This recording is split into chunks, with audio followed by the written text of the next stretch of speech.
Can we afford to cut taxes? Which political party is more pro-business? And how many Conservative MPs are plotting against the Prime Minister? This is Politics Live.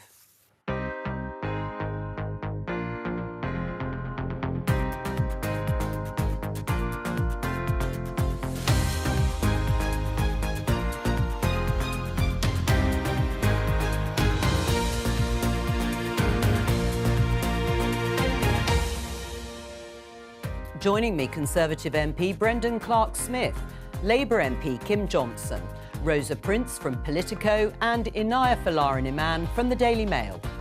Today, the Chancellor says he'll struggle to afford big tax cuts in the budget. It doesn't look to me like we will have the same scope for cutting taxes in the spring budget that we had in the autumn statement. The Shadow Chancellor says Labour is now the party of business. We understand British business. We are on the side of British business. We will back British business every day and every chance we get. The BBC drama that inspired my guest Kim Johnson to try and change the law to prevent miscarriages of justice. We'll find out why. Control must mean that the government defines the conditions for entry into the UK. If you arrive illegally, you don't have the right to stay and must therefore go somewhere else. Some Conservatives want the Rwanda plan to be tougher, but do they also want to get rid of the Prime Minister?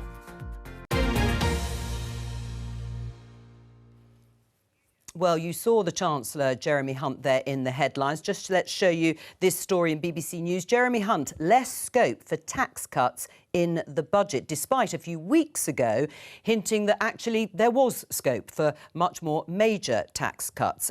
Is he right? They're not going to be affordable, are they, Brendan? I think this is classic expectation management, Joe. Treasury always keep the cards close to the chest, but there's also this fiscal responsibility. Chancellor wants to get that across there. If there are going to be tax cuts, it's got to be done the right way. They've got to be sensible. They've got to be sustainable. So I think he's just saying to people, step back a little bit and actually have a bit of a think about it. Is he saying it to people or is he saying it to Conservative MPs who have been calling for significant tax cuts? Well, I think everybody generally. We've just had the national insurance cut. People have been getting their pay slips this month and noticing a little bit more money in there. So certainly there will be some tax cuts. He has indicated this. We don't know exactly what that's going to be on yet. There's been speculation in the past about inheritance tax or whether it's income tax or child benefit. What would you like to see if there are further tax cuts?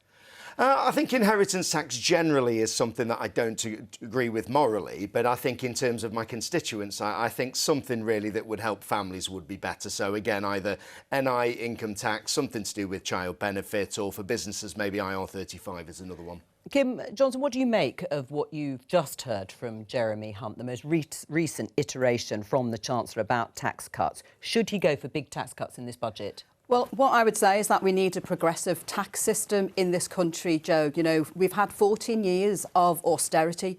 A lot of our local authorities are going into bankruptcy. We need a tax system that provides us with the funding to give to local authorities so that, you know, services delivered to the most vulnerable are able to be would you like to see a Labour government increase taxes on certain people? I think those with the broader shoulders should be able to be taxed so that we have the funding available to support our, you know, crumbling public services. Right. Are you disappointed that so far Keir Starmer has said that he won't increase taxes on those with the broadest shoulders? What I would say about the party at the moment, you know, when we're in government, we don't know what kind of economic system we're going to have, where we're going to be. And I suppose for Keir to be cautious at the moment in time is the right thing to do. Rosa? I think what's really interesting about what Jeremy Hunt said today is that it really throws up the dilemma of Rishi Sunak's whole government, which is he quite a kind of right-wing tax-cutting Prime Minister, or is he the sensible, I'm a moderate, I'm looking after everything, nothing to see here kind of Prime Minister? And Jeremy Hunt seems to be indicating it's the latter. The problem is that just a couple of weeks ago, when he was in Davos, that sort of party in the snow that the economic chiefs all go off to, he was saying exactly the opposite. He was saying, yeah, I don't believe that we should be taxing this much. I'm going to be looking into this. And now he's sort of having to do a reverse ferret, presumably because he's had bad news from the forecasters and isn't going to be able to do those tax cuts. So I think there's a real problem there of a lack of consistency and a lack of image and projection about what this government is about. And I? I mean, we've had a Conservative minister resign quite recently, George Freeman, because he said that his mortgage went from, I think, what was it, £500 or £800 to £2,000 a month. So that's just a minister. Many people, ordinary people, are seeing their mortgages increase exponentially, their rents increase exponentially. We've also seen food inflation. So whatever tinkering tax cuts that the government has already announced is not going to make a substantial difference to the fact that people are really struggling at the moment. I think tax cuts would be even just a mild relief for the cost of living crisis that people are feeling, that they can have more money to be able to spend as they choose to support their families. I think that we're not talking about, ripping the rug under public services, but right now people are really squeezed, and I think tax cuts could be part of the solution to actually giving people some light relief. Are the Tories having an identity crisis over tax cuts or not? No, I just think we're being pragmatic, really. Again, as we were just saying, things like thresholds is something else. A lot of people being dragged into that 40% band who aren't necessarily affluent. You may only have one earner in the household as well, so there's an imbalance there. So we've just got to be sensible. It's not fantasy economics. You know, we'd all love massive income tax cuts. I'm a small state Conservative. I want people to keep more of their money. But at the same time, we have got to pay for these services, and we've got to pay down the debt, Joe. Kim? I would say that Anaya mentioned about the cost of living crisis. You know, we have massive issues at the moment in terms of poverty. You know, we've got people working on precarious contracts. You know, they haven't enough money in their pocket to feed their family. We're having these crises at the moment about, heat or eat. Children going to school with empty belts. So we need a system that supports the most vulnerable in our society at the moment. Brendan? Well, even Labour's announcement today, they're pledging to keep our corporation tax level. They've not said anything about tax rises. So if there's going to be this extra spending, where is it going to come from? Even this 28 billion figure that's been floated about green jobs and everything, so on, they can't really make up their minds with it. So again, where is the money going to come from? Kim? Again, progressive taxation. We've got companies... We already have a progressive tax I don't think system. we have, though, now. We don't, because those with the broader shoulders aren't paying enough tax to support a very small proportion of the country pay a very large proportion of the tax bill. I think this idea that, the wealthy or even middle income earners are not paying their fair share, I just think is frankly untrue. And I would have to disagree. We've got wealthy people in this country, earning the highest 1%.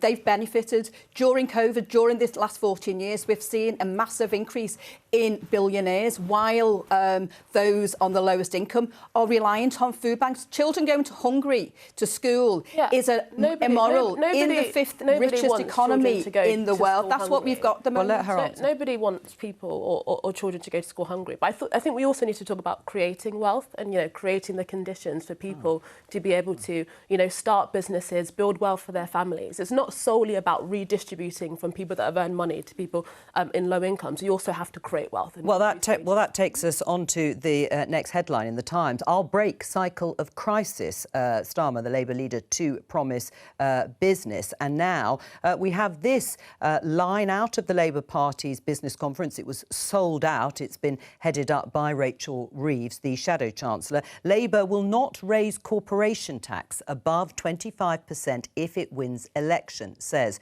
Rachel Reeves. Well, we're joined now by Labour Shadow Work and Pension Secretary Liz Kendall here in Westminster. Thank you for joining us. Why has Labour decided to freeze corporation tax at 25% for the whole of the next Parliament? There's potentially a lot of money, as we were just hearing from your colleague Kim Johnson, that you're ruling out there that could be used on public services. Because the absolute priority for Labour is to get the economy growing again, because that is the key to putting money back into people's pockets so they can pay their bills and live the life they choose, and to getting money for our vital public services. But Keir Starmer, Liz, in his 10 pledges, many of which have been reversed since he made them, broadly said that he would raise corporation tax. But now you're going to stick with the current level. Why the change of heart? Because businesses have told us, above all, what they need is stability. We've had 5 prime ministers, 7 chancellors. We've had the catastrophic budget from Liz Truss and Kwasi Kwarteng, which really, really knocked confidence of British business, but also businesses across the world.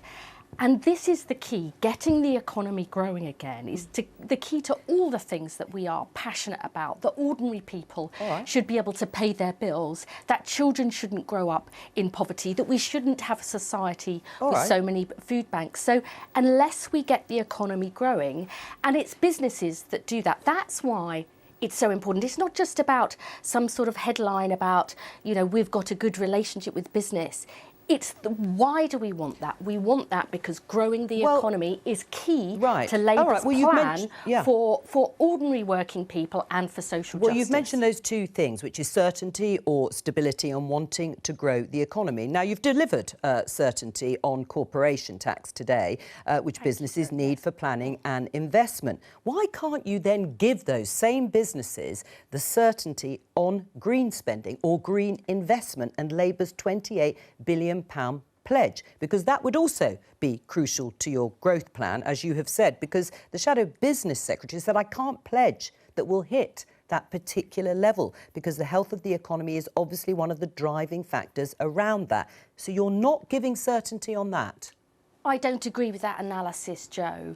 We have set out quite bold and ambitious plans to make sure that public investment leverages in private investment, so we create the good, high-paid jobs of the future in clean energy. Sure, whether that's but it was a onshore pledge. You've talked about certainty and you've given that on corporation tax. That was a pledge on £28 billion of investment. And then now it's not a that, pledge because he can't pledge it. After that, Liz Truss and Kwasi Kwarteng crashed the economy. And actually today, Ian Anderson, the boss of Cicero, who actually was a Tory party member for 39 years and now has done a review that we've published today, said businesses understand when the economic context changes, that's obviously got an implication for government. Right, well, so your Shadow Business Secretary is right that it is no longer a pledge.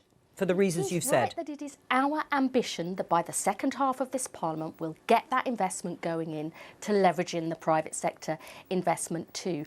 Businesses know we have a long-term plan here, and I believe whether that's on onshore or offshore wind, carbon capture and storage, electric vehicles, businesses know we will have a long-term plan there that they can have the confidence to put their investment in, and that my constituents can get better paid jobs, can properly get cheaper energy, and so that we're not so at risk as we've seen with the international situation when Russia invaded Ukraine. A long-term plan and certainty is what my constituents and the country desperately need. Although there are some business leaders who think that isn't certain anymore when it comes to that particular pledge. Let's talk about bankers' bonuses, because Labour are not going to reimpose the cap on bankers' bonuses, and that's despite Rachel Reeves taking a very dim view of Jeremy Hunt not actually pressing ahead in terms of keeping that cap and deciding to lift it instead. But now Labour isn't going to reimpose it either.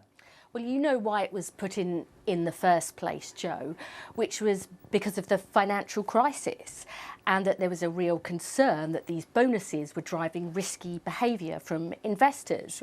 We've now got a different system of regulation in place, the capital investment that banks are required to have, and we have the ability to claw back or retain parts of those bonuses. There's a different environment now. Yeah, but hang on, but Rachel Reeves was unbelievably critical that Jeremy Hunt didn't reverse what was done by Liz Truss and Kwasi Kwarteng. And she said at a time, he's urging wage restraint for everybody else. How can he remotely claim it is fair to lift the cap on bankers' bonuses? That was 2022. She was right to say, you know, in the first fiscal event after the Tories crashed the economy, that was their priority over getting help to people with the cost of living crisis. Of course she was right to raise that.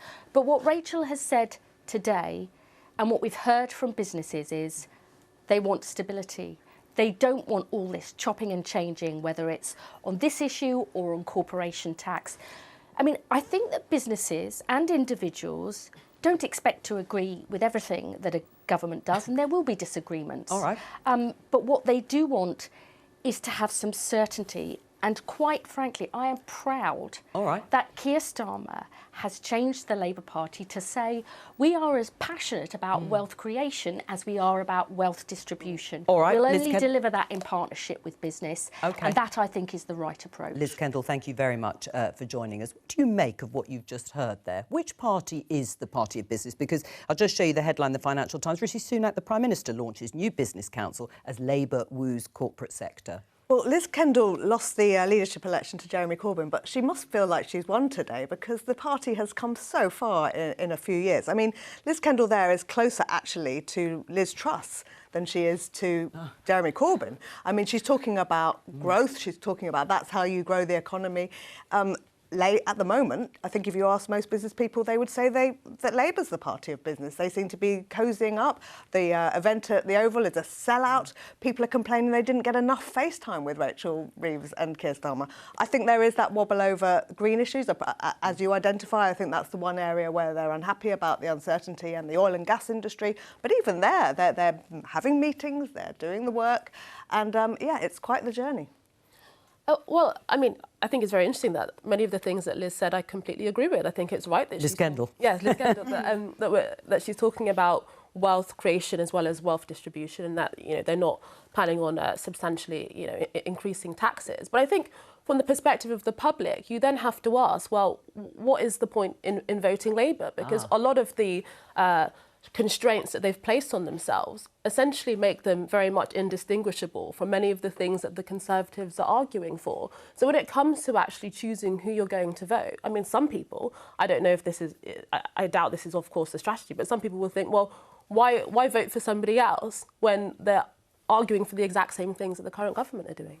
And what I would say is that, the party at the moment are looking at practical solutions to major problems. For a long time, the Labour Party have been criticised for not being a party of business. And we're doing that because, as Liz pointed out, it's essential to grow our economy. And to grow our economy means that cities like mine bring in businesses and create jobs that pay good and well-paid positions. Right. But in terms of the party, we are different from the Tory party. How when it comes to the sorts of things we've just been discussing? And I suppose if you're looking at, issues around immigration, for example. Well, no, let's stick with business. On these sorts of issues, is there anything to distinguish the parties? I would say, yeah, there are things to distinguish in terms of the looking at the taxing, the looking at supporting business, the looking at the wealth distribution is very key and critical in terms of how we look at supporting our most deprived communities. But in terms of engaging with businesses, we're doing something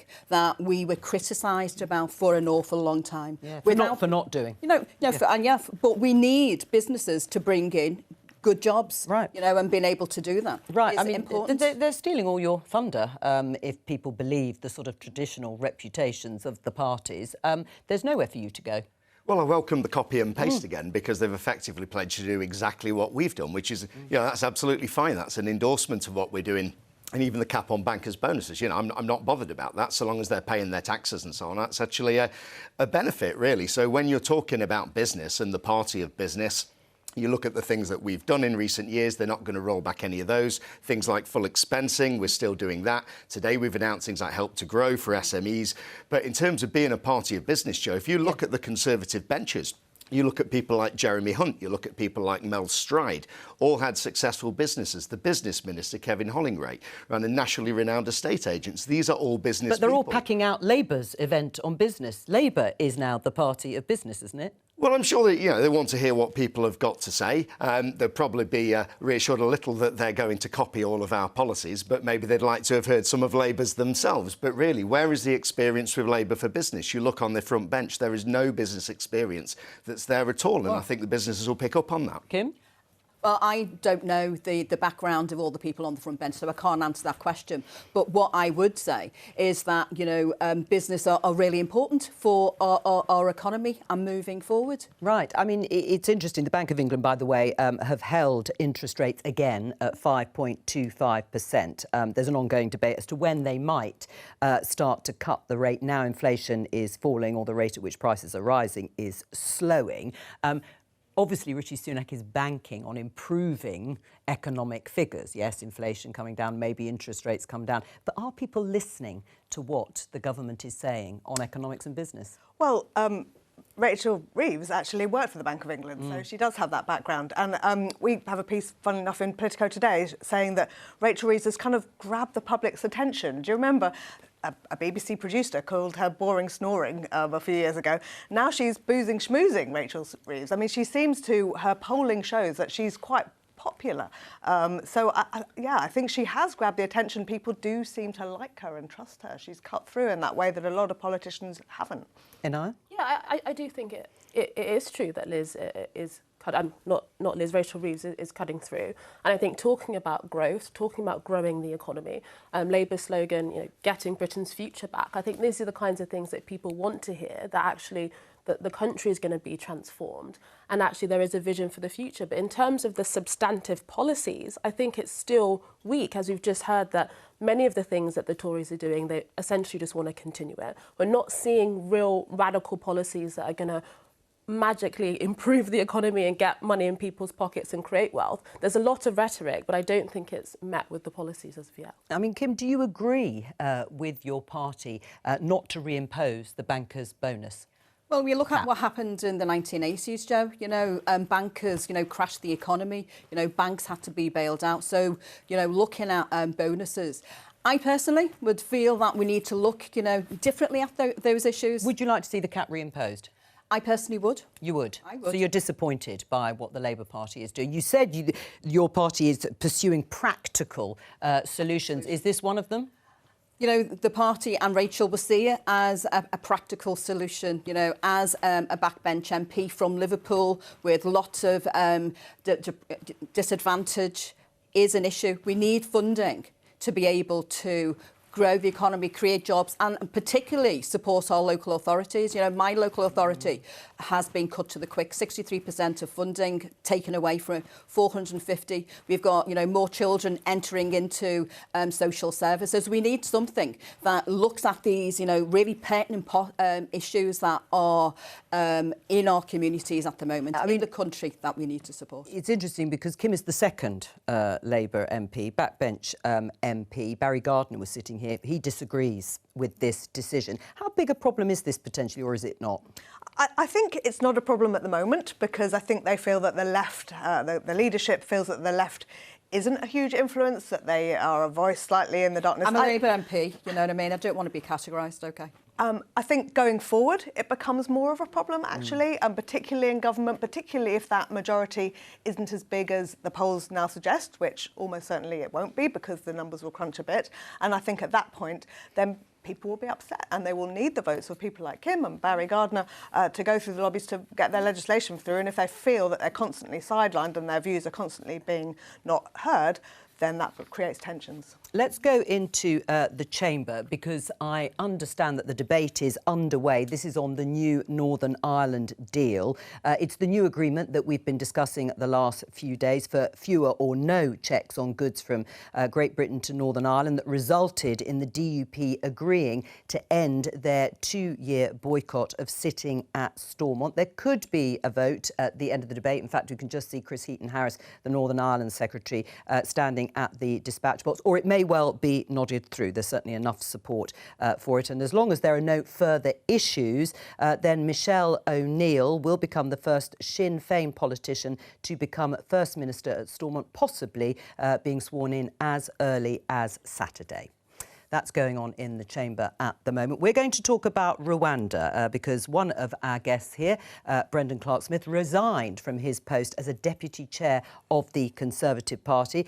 We can show you here, Sunak faces revolt over Rwanda bill as 2 senior Tories quit. One of them was Brendan, the other was Lee Anderson. And now that was a couple of weeks ago, and we'll discuss that in a little bit. But today, in the Daily Express, there's another front page story on the Rwanda plan. 5,600 migrants identified for first Rwanda flights. Now, it's their exclusive story, although yesterday, in front of the Home Affairs Select Committee, James Cleverly, the Home Secretary, didn't say how many migrants will be sent to Rwanda. Now, the bill, which seeks to declare declare Rwanda as a safe country has opened up significant dividing lines within the Conservative Party. It was debated for the first time in the House of Lords on Monday. Let's hear from a couple of Tory peers. I do admit some doubts as to whether the bill in its current form is going to be robust enough to achieve the desired end. I think it would certainly have been better if it had been amended to strengthen the exclusion of international law as proposed in the Commons. In my view, we will one day have to go there in this area. Unfortunately, in the sight of subsequent events, we now have this bill, and at the moment, having considered it carefully, I must say I think the details of this bill, or its main point, as in Clause 2, are a step too far from me, and I don't think I could possibly support this bill unless it is substantially amended. David Frost and Ken Clarke there. Clause 2 of the bill that Ken Clarke was referring to requires Parliament to treat Rwanda as a safe country. Brendan, why did you resign?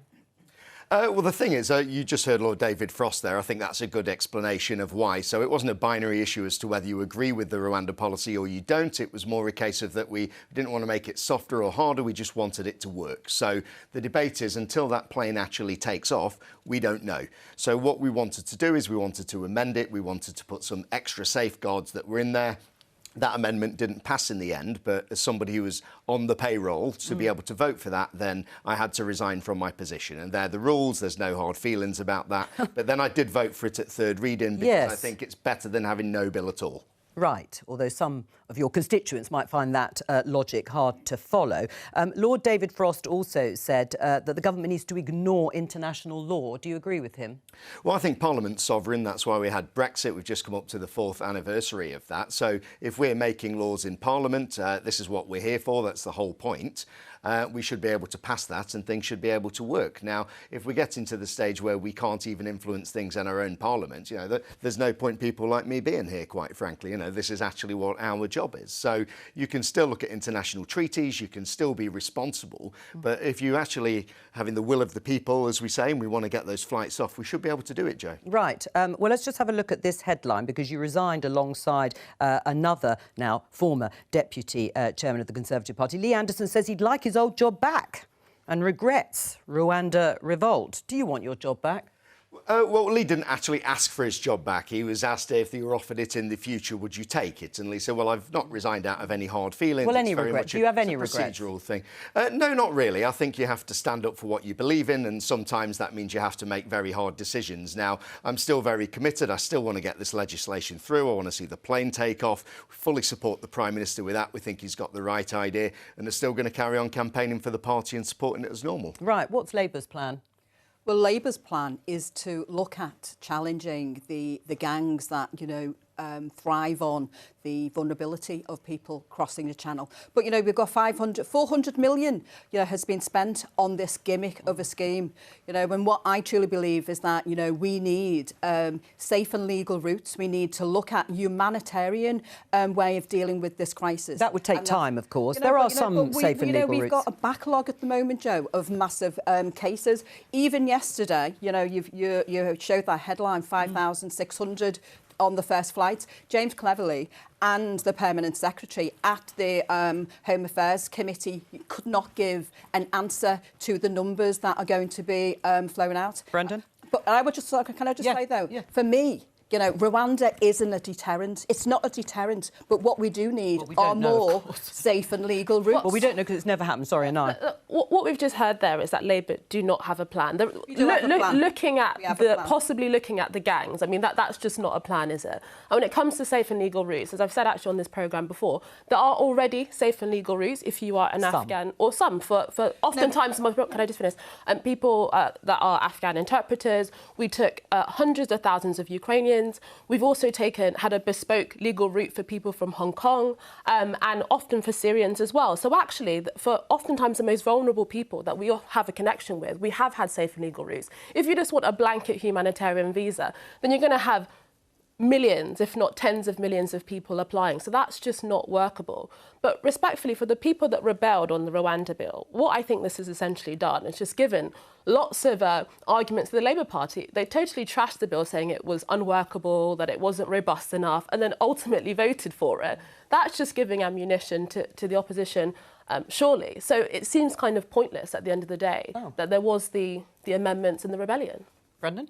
Well, you've heard Labour's solution, which is to make illegal migration legal migration. I'll come on to that, but in response to what Inaya said about you. Yeah, I mean, I think the thing is, so the Prime Minister said there's a very narrow landing strip with this, and we're working within this Blair-era legal framework that we have and within the ECHR, and with that we've got to make the law work within that. That's why the legislation has been so difficult and why we've had a disagreement on it. Now, if that plane doesn't take off with what we're trying to put through at the moment, then that adds to the argument, again, people like myself who would like to reform or even question our membership of the ECHR and maybe change the whole legal framework. It may be that we actually have to do that. But what I'd say to those people in the Lords debating this at the moment, if you want to prove people like me wrong and you want to show that actually you can remain in the ECHR and you can keep the legal framework, then it's their incentive to make sure these flights take off. Do you believe that under the current legislation, flights will go off?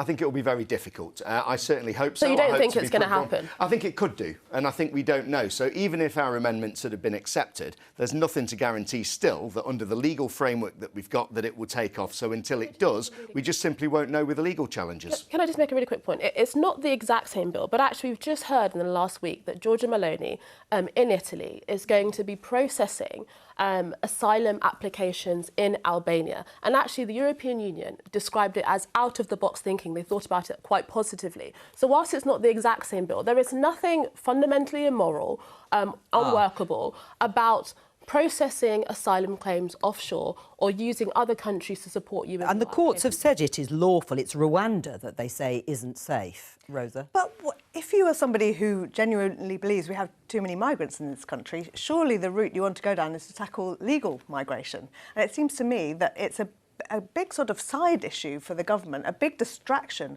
Most people say that what they're concerned about is cost of living and their own well-being. They do worry about there being too many arrivals, but really this legal route is probably the more pressing one.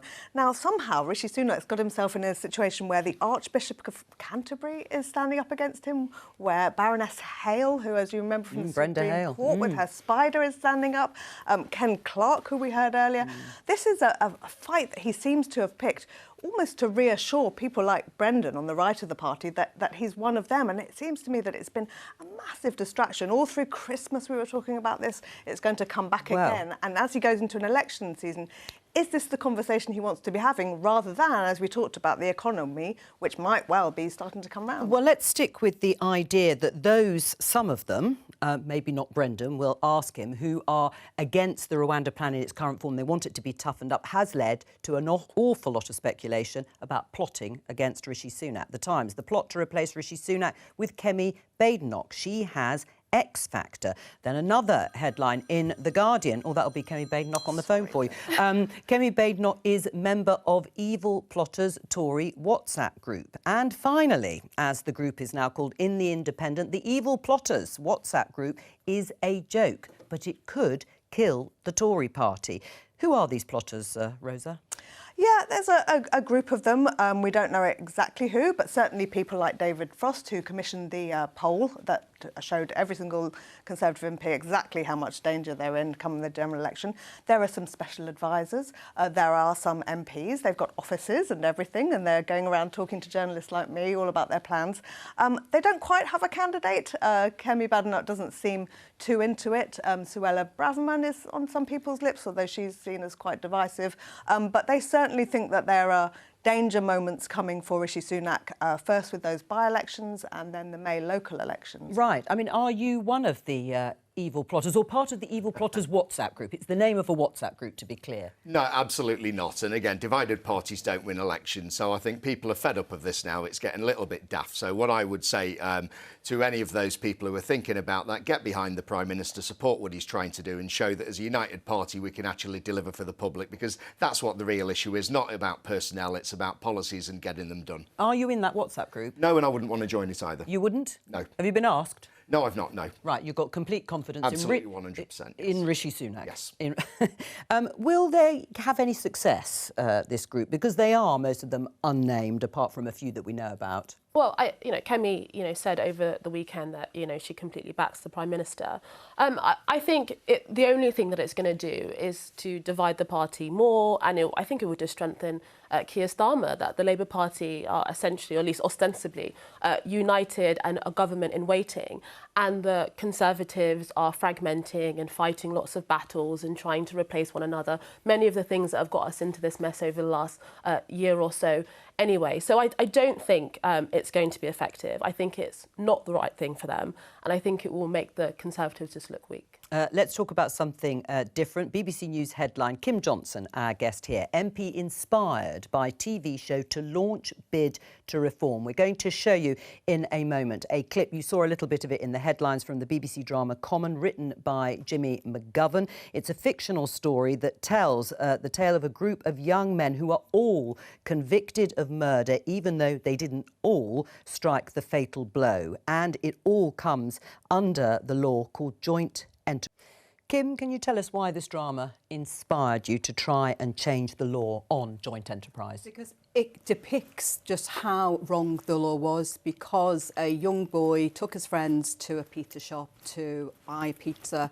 Then while they were there, they committed a crime, and he was committed for a crime he didn't commit. So my private member's bill, that's having its second reading tomorrow, is looking at tightening up the law, the 1861 law on the accessories and abettors, to say that no one who commits a crime shouldn't be convicted if they haven't made a significant contribution. And we've got lots of data that says that there are thousands of young people being prosecuted at the moment, but under joint enterprise. Well, the CPS did a survey last year, and they identified from that small survey that 1,088 had been convicted under the law of joint enterprise. But it's not just the social impact it has, but it's about the financial burden that the criminalisation under joint enterprise, has on taxpayers, but also our crumbling prison services and systems. Right. Well, yes, Inaya.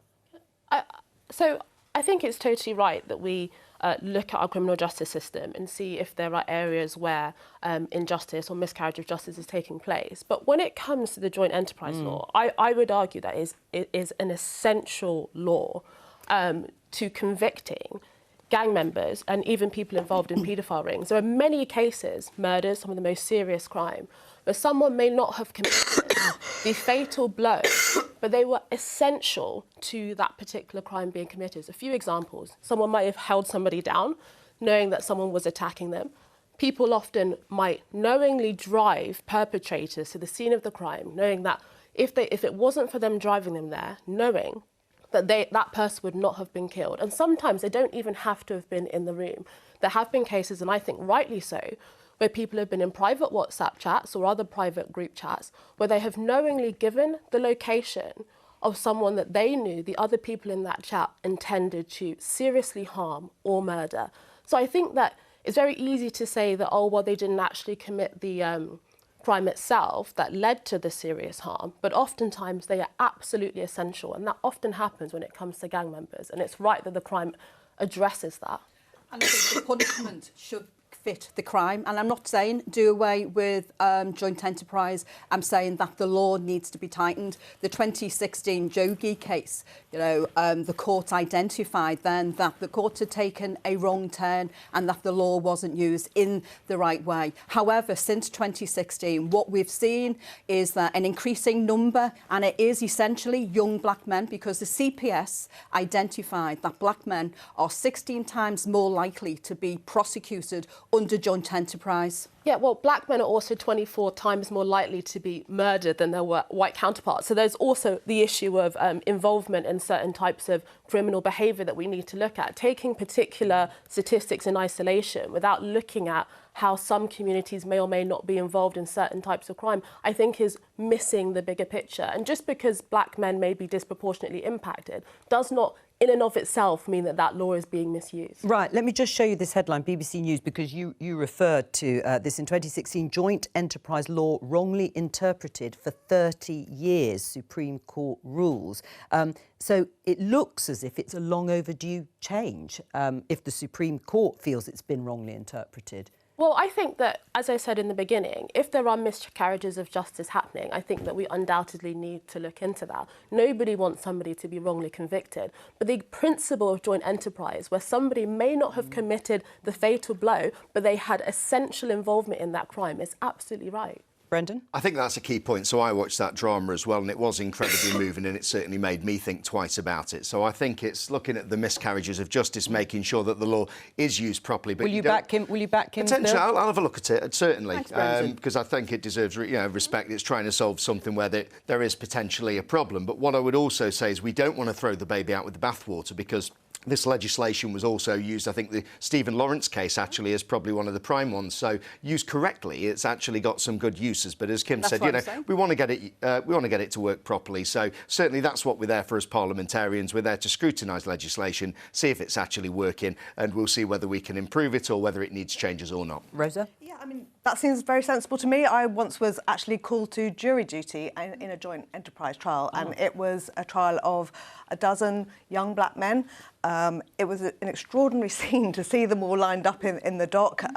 Some of them, I'm sure, would have been on legal aid, the cost that took. The trial was going to take a year. My employer objected. I was excused from the case in the end and didn't have to do it. But as you say, it has so many knock-on effects. It's the prison system, it's the justice system, as well as their individual lives. Right. Anaya?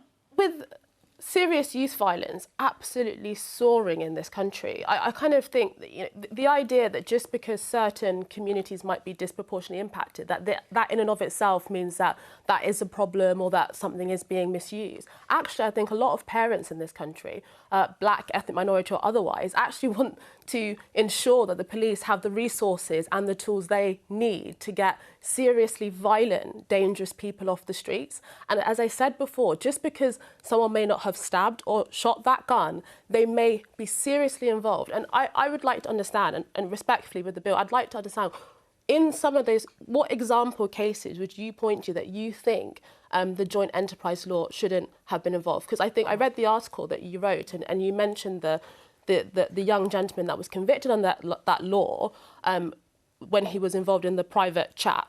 And I think that, to me, I think that is a legitimate use of that law. So is it the law or the decision-making around that? I think a lot of it is around decision-making as well, because, campaign groups and the legal profession often refer to this as playing with Russian roulette, and I'm not, saying we need to get rid of it, we need to tighten it. And there are a lot of examples, Brendan talked about. Well, let's be careful about some of the cases that we've talked, we could talk about. But there are some cases where joint enterprise has been used to convict, and rightly so. But it is, and it should be about where a significant contribution. So if someone does drive and they're knowingly going to somewhere to commit a crime, then that is, joint enterprise, because they knowingly did it. And a lot of the people that I've been made aware of through the campaign group, joint enterprise, not guilty by association, they have campaigned for an awful long time, campaigning for their family members who've been incarcerated. Well, Brendan sounds, certainly he's going to look in detail. Have you got the government on side on this? Well, I've got, very quickly, unfortunately, Sir Bob Neal, who has sponsored the bill. He's the chair of the Justice Select Committee. So you've got some high-level support? Oh, yes, we have. All right, that's all we've got time for, but thank you to all of my guests, and there'll be more Politics Live on Monday at 12:15 and Politics UK this afternoon.